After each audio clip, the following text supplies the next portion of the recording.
കടയുടെ ഉദ്ഘാടനവുമായി ബന്ധപ്പെട്ട് ഇബ്രാഹിം ഖലീൽ കല്ലായം, അദ്ദേഹം ഒരു ഹുദവിയാണ് എന്നാണ് മനസ്സിലാക്കുന്നത്. അദ്ദേഹം ഒരു വീഡിയോ ക്ലിപ്പ് ചെയ്തിരുന്നു. ആ വീഡിയോയ്ക്ക് വളരെ പരക്കെ ആളുകൾ മറുപടിയും പറഞ്ഞിരുന്നു.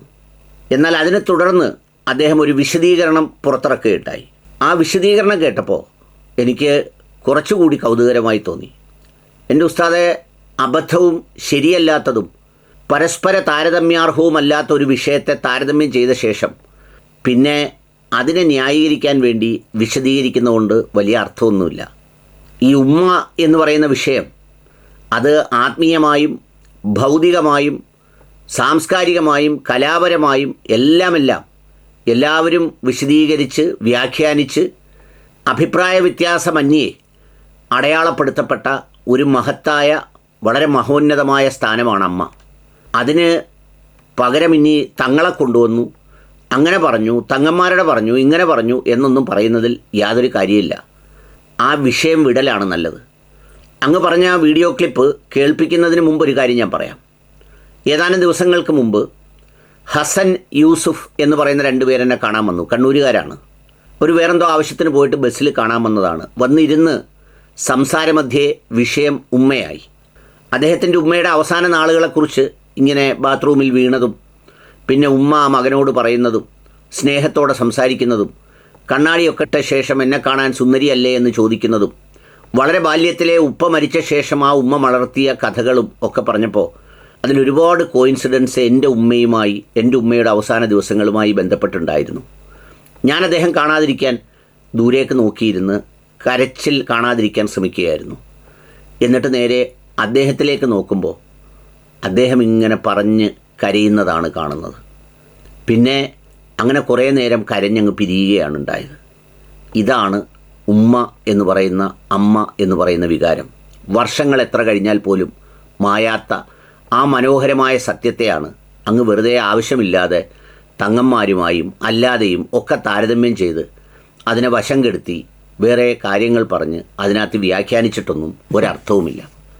ഇനി അദ്ദേഹത്തിൻ്റെ പുതിയ വ്യാഖ്യാനം കേട്ടിട്ട് അതിനെക്കുറിച്ച് പറയാം. അള്ളാഹുവിന്റെ ഹബീബ് പറയാണ്, എന്റെ കുടുംബത്തെ നിങ്ങൾ സഹിക്കണം, തങ്ങന്മാരെ സഹിക്കണം എന്ന് ഹബീബായ മുഹമ്മദുർ റസൂലുള്ളാഹി സ്വല്ലല്ലാഹു അലൈഹി വസല്ലം നബി തങ്ങൾ പറയാണ്, ഈ പ്രയാസങ്ങള്, ഈ പ്രതിസന്ധികള്, ഈ പീഡനങ്ങളെല്ലാം ഞാൻ 23 വർഷം കൊണ്ട് സഹിക്കാനൊന്നും ബാക്കിയില്ല.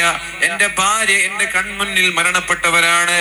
അള്ളാഹു 7 മക്കളെ തന്നിട്ട് 6 പേരും എന്റെ വഫാത്തിന്റെ മുമ്പ് മരണപ്പെട്ടവരാണ്. പ്രിയപ്പെട്ടവരെ, ഉഹുദിന്റെ രണാങ്കണത്തിൽ മുൻപല്ല് പൊട്ടിപ്പോയിട്ടുണ്ട്, ചുണ്ട് പൊട്ടിപ്പോയിട്ടുണ്ട്, 2 മാസക്കാലം പട്ടിണി കിടന്നിട്ടുണ്ട്, ഭക്ഷണമില്ലാതെ. ഒരുപാട് ഇതൊക്കെ ആ വിഷയത്തിൽ നിന്ന് വെറുതെ വേറെ എങ്ങോട്ടൊക്കെയോ കൊണ്ടുപോവാണ്. ഇതൊന്നും അദ്ദേഹത്തിൻ്റെ ക്ലിപ്പിനെ വിയോജിച്ചവരുടെ വിഷയത്തിന് ആസ്പദമായ കാര്യമേ അല്ല. വെറുതെ അങ്ങനെ കൊണ്ടുപോവാണ്. ഞാനിത് പറഞ്ഞത്, ഇത് ശരിക്കും പറഞ്ഞാൽ ഈ ഹുദവി ഡിഗ്രിയുള്ള ഉസ്താദന്മാർക്ക് യോജിച്ചതല്ല ഇതെന്നുള്ളതാണ് അതിൻ്റെ ഏറ്റവും പ്രധാനപ്പെട്ട കാര്യം. ചിലരിതിൻ്റെ എക്സ്പേർട്ട് ഉണ്ട്. ഇങ്ങനെ ഒരു വിഷയത്തെ ഒരിടത്ത് കൊണ്ട് കെട്ടിയിട്ട് പിന്നെ അവിടെ മൈതാനം മൊത്തം നടന്ന്, നാട് മൊത്തം നടന്ന്, പറമ്പ് മൊത്തം നടന്ന് 5-6 കിലോമീറ്റർ ചുറ്റളവിലെല്ലാം കറങ്ങിയിട്ട് ഈ പ്രസംഗം തീരാറാവുമ്പോഴത്തേക്ക് ഇതിലേക്ക് വരുന്നത്. അതൊരു നല്ല ശൈലിയല്ല. കേട്ടോളൂ ബാക്കി.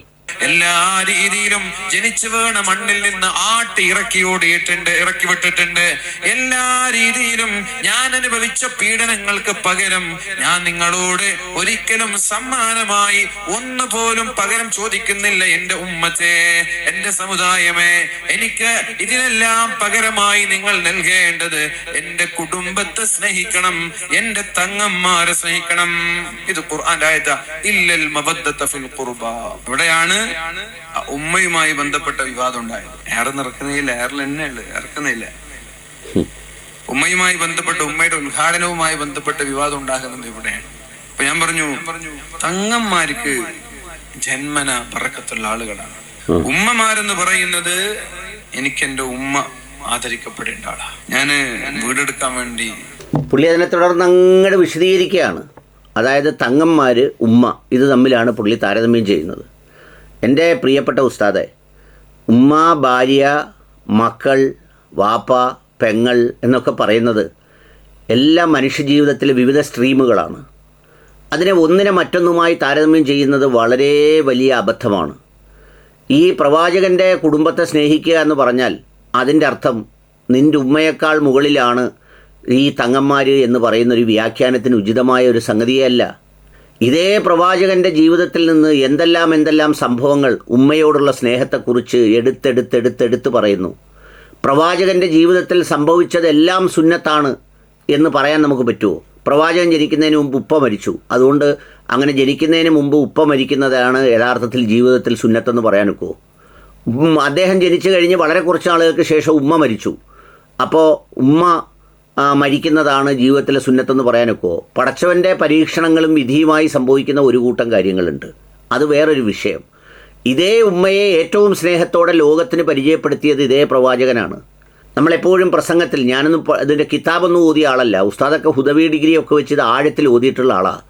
അങ്ങനെ ഓതിയിട്ടുള്ള ഉസ്താദ് എത്രയോ ഉസ്താദന്മാർ പറയുന്ന കേട്ടിട്ടുണ്ട്, മിമ്പറിലേക്ക് പ്രവാചകൻ കയറിയപ്പോൾ ആമീൻ ആമീൻ ആമീൻ എന്ന് പറഞ്ഞു. പിന്നെ ജിബ്രീൽ അലൈഹിസ്സലാം എന്ന് ദുആ ചെയ്തതിലൊന്ന് മാതാപിതാക്കളെ സംബന്ധിക്കുന്ന വിഷയത്തെക്കുറിച്ചാണ്.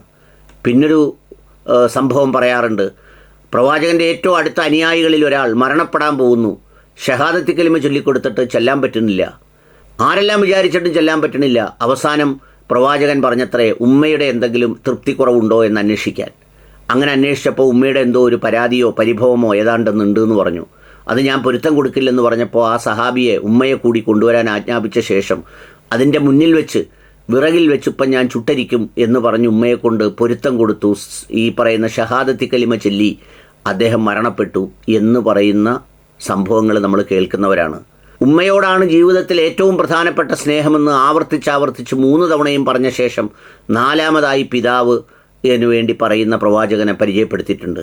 അതുകൊണ്ട് ഒരു മനുഷ്യൻ്റെ ജീവിതത്തിലെ ഏറ്റവും പ്രധാനപ്പെട്ട ഏത് ചടങ്ങിനും അത് തങ്ങന്മാരായാലും അല്ലാത്തവരായാലും അവരുടെ ജീവിതത്തിലെ ഏറ്റവും പ്രധാനപ്പെട്ടവർ അവരുടെ ഉമ്മയാണ്, സാധാരണക്കാരായാലും. ഒരു സംശയവും വേണ്ട അക്കാര്യത്തിൽ. അതിൽ ഉസ്താദിന് വ്യാഖ്യാനിച്ച് ന്യായീകരിച്ച് ഇതിലൊക്കെ ഉസ്താദ് ഒരുപാട് ന്യായീകരിക്കുന്നുണ്ട്. സമയം പോകുന്നതുകൊണ്ടാണ് ഞാൻ കേൾപ്പിക്കാഞ്ഞത്. അങ്ങനെ ന്യായീകരിക്കുന്നതുകൊണ്ടൊന്നും യാതൊരു അർത്ഥവുമില്ല, അതിൽ യാതൊരു ഒരു സംഗതിയുമില്ല. ഈ പ്രപഞ്ചത്തിൽ ആദ്യമായി നമ്മൾ ജനിക്കുന്നത് അള്ളാഹു ഒക്കെ അറിഞ്ഞ് എന്ന് പറയുന്ന ഒരു അഭൗതിക ശക്തികളുടെ അല്ലെങ്കിൽ ആ ശക്തികൾക്ക് ശേഷം പിന്നെ ഇതാദ്യമായി ഈ ഭൂമിയിൽ നമ്മുടെ സാന്നിധ്യം അറിയുന്നത് നമ്മുടെ ഉമ്മയാണ്. അവസാന വേദനയും നമ്മൾ നഷ്ടപ്പെട്ടാൽ എന്നും നിലനിൽക്കുന്നത് ഉമ്മയിലാണ്. പ്രസവ വേദന, അതിനുവേണ്ടി സഹിക്കുന്ന ത്യാഗം, അതിനുവേണ്ടി വാഗ്ദാനം ചെയ്യപ്പെടുന്ന സ്വർഗം, ഇതൊക്കെയാണ് അതിലെ ഏറ്റവും ശ്രേഷ്ഠമായ ഘടകങ്ങൾ.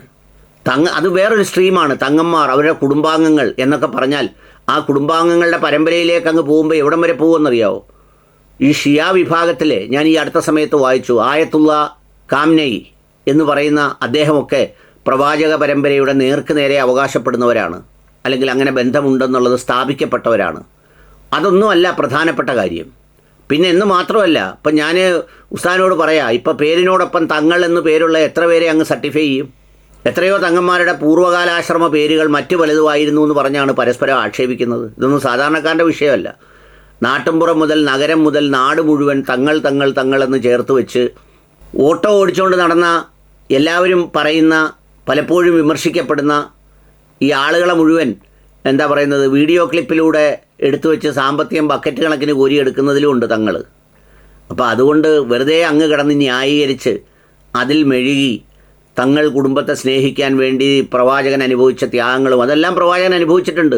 പ്രവാചകൻ നിക്കാഹ് ചെയ്ത് കൊടുത്ത വിവാഹം വേർപെടുത്തേണ്ടി വന്നിട്ടുണ്ട്.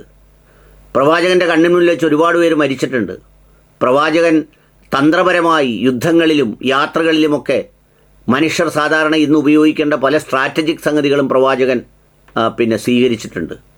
അതൊക്കെ പ്രവാചക ജീവിതത്തിൻ്റെ ഭാഗമാണ്. അതുകൊണ്ട് അതിലേക്ക് ഉമ്മയെ തുലനം ചെയ്ത് ഉമ്മയെ സംബന്ധിച്ച് പറഞ്ഞ് വെറുതെ ആവശ്യമില്ലാതെ അതിലിട്ട് ഇനി കടിച്ച് വ്യാഖ്യാനിച്ച് നിൽക്കാതെ ആ വിഷയത്തിൽ അങ്ങ് പറഞ്ഞത് പൂർണ്ണമായും അബദ്ധവും ഒരു പൊതുസമൂഹത്തിനും ഒരു വിശ്വാസി സമൂഹത്തിനും ഒരാൾക്കും യോജിക്കാൻ കഴിയാത്ത ഒരു ന്യായമാണ്.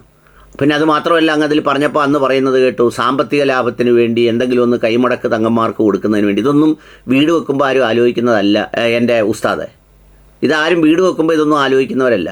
എന്താണെന്ന് പറഞ്ഞാലും അവനവൻ വീട് വെച്ചൊരു ഇൻവെസ്റ്റ്മെൻറ്റ് നടത്തി കയറ്റുമ്പോൾ ഏറ്റവും മനസ്സിന് തൃപ്തിയുള്ളവരെയാണ് കയറ്റുന്നത്. അതിന് 500 രൂപയോ 1000 രൂപയോ 5000 രൂപയോ ഒന്നും കൊടുക്കുന്നത് സാധാരണക്കാരനൊരു പ്രയാസമുള്ള കാര്യമല്ല. അങ്ങനെ പ്രയാസമില്ലാത്തതുകൊണ്ടാണല്ലോ ഒരുപാട് ആളുകൾ ഈ ലേബലും വെച്ച് സുഖമായി ജീവിക്കുന്നത്. പക്ഷേ ഈ സ്വീകരിക്കുന്ന പലരുടെ കയ്യിൽ നിന്നും എന്തെങ്കിലും ഒന്ന് ഇറക്കാൻ വല്ലാതെ പാടുപെടും. അത് വേറൊരു കഥ. അപ്പോൾ അതുകൊണ്ട് അത്തരം സംഗതികൾ ദയവായി അവസാനിപ്പിക്കലാണ് ഏറ്റവും ഉചിതം. വെറുതെ വ്യാഖ്യാനിച്ച് വശം കെടരുത്.